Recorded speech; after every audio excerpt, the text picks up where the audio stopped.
Hi guys, welcome back to our channel. Good morning, good afternoon, good evening. I greet you all according to your time and locations.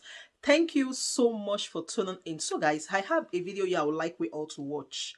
But before then, if you're meeting my channel for the very first time, you're highly welcome. Please kindly do well to like, share, and subscribe. Leave your thought about this video on the comment section. Let us know what you think about this video, and I will see you towards the end. Now, President-elect Bola Tinubu says Atiku Abubakar's petition to nullify the presidential election lacks merit. Tinubu called Atiku, who came second in the contested election, a serial loser. Arise correspondent Godfrey Ashemoge has more on the petition's progress at the Presidential Election Tribunal. As Nigerians wait for the Presidential Election Petition Tribunal to begin hearing, the patience of many is fast wearing thin. Though the court is yet to commence actual hearing of the petitions, there has been a lot of activities in the background as the legal teams of INEC, Labour Party, People's Democratic Party, PDP, the All Progressives Congress, APC, among others, turn in their court processes.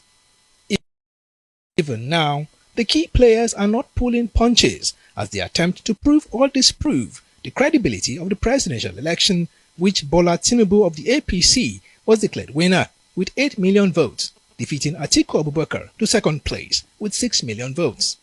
Tinubu says Atiku stood no chance of providing formidable competition, insisting his petition seeking to upturn the election is an effort in futility.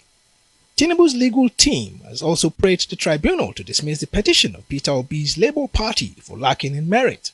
Even Nigeria's electoral body INEC has prayed the tribunal to, on grounds of lacking in merit, dismiss petitions challenging the victory of Tinubu at the polls. The electoral umpire maintains it conducted the presidential elections in strict compliance with the Electoral Act and its guidelines, dismissing submissions by the PDP and the Labour Party to the contrary. The actual fireworks are yet to begin, but there are already signs of what to expect when the legal teams canvass arguments to support their positions. In a couple of weeks, the fireworks will begin.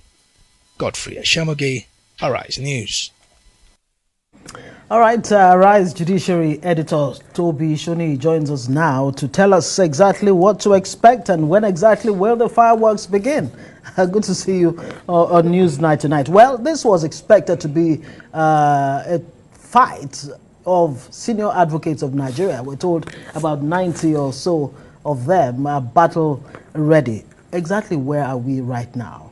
And where are we likely to be soon? Yeah, thank you, Ngozi. I think it's really a battle of the best of our lawyers, the best of legal minds in the country, because almost everybody, the party tried to outdo themselves in the hiring of senior lawyers. But presently, the petitioners have filed their petition. They were to do so within 21 days after the declaration of the winner. Then the respondent, who is the winner, Bola Tinubu, also has 21 days to reply. He has done so. But depending on the issue he raises, the petitioner have 5 days each to respond to. If he raises some legal issue or some fresh issue that are not contained in the original petition, they have 5 days. So presently, that is where we are, exchange of processes, which is very important because of the principle of fair hearing. Everybody must be given time to put in his materials. Well, I think it's an interesting one, at least because a lot of Nigerians have been asking what's happening, what's going on. Now, you've been able to situate that. Is that why, for instance, some of the key concerns we've seen in River State from the APC in River State saying, well, they're being stopped from accessing some materials. If that is correct, is it as a result of these time limits you spoke about? Well, there are two issues there. First is to prove election, that you were rigged out of election, you need documents, you need facts. It's not about fiction. And those facts will have to come from INEC.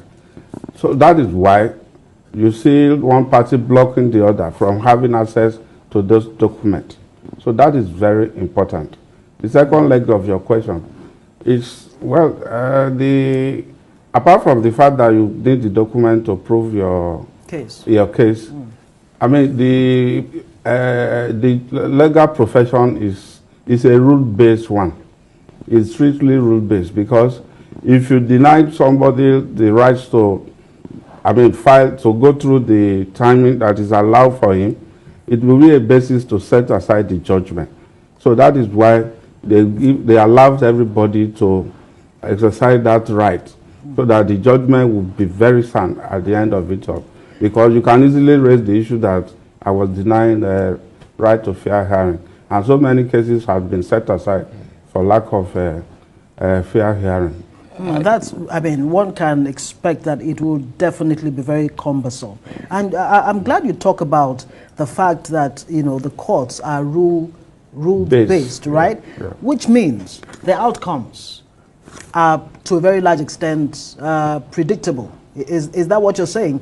If A, B, C, D, are in place. I recall Olisa Abakoba, raised a very, very fundamental point about the seeming non-predictability of court outcomes lately.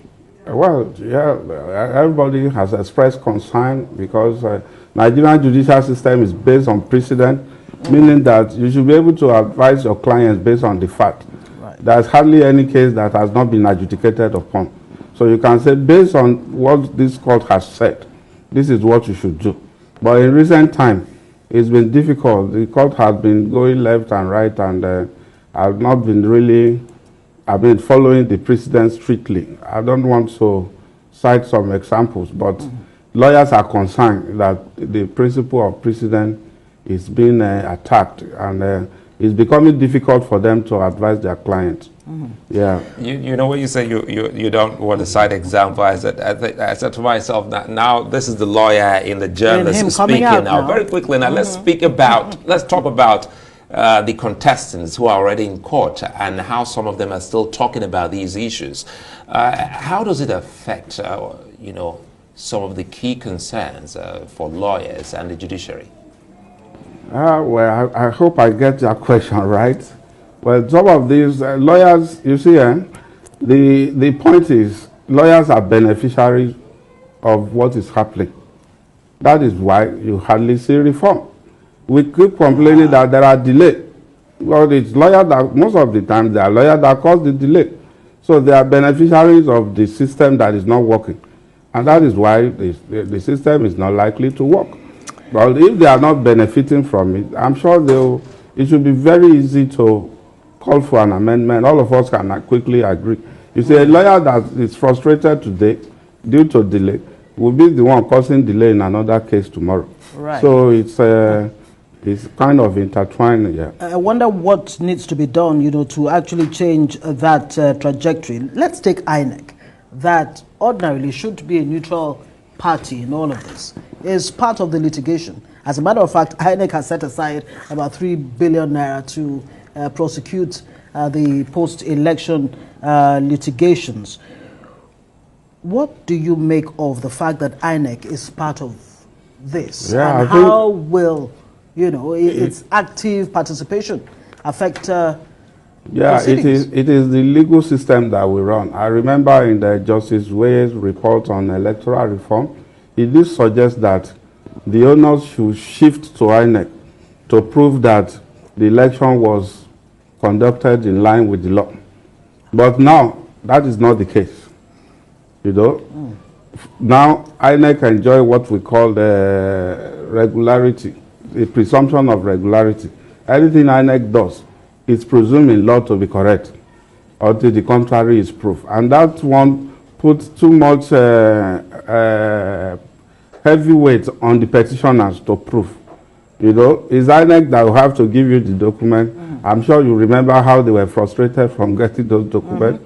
And it is what INEC, you ask for 10 documents, INEC can give you 5. And time is not even on your own side to go back to court and say, look, you asked this commission to give me 20 documents. They gave me 5. Because election are time-bound proceeding, they must be had within certain period of time. For instance, if a petitioner does not file within 21 days, he has lost his right to challenge that result. Simple. Simplicity. Yeah. So what should we be expecting, as the fireworks begin? Well, from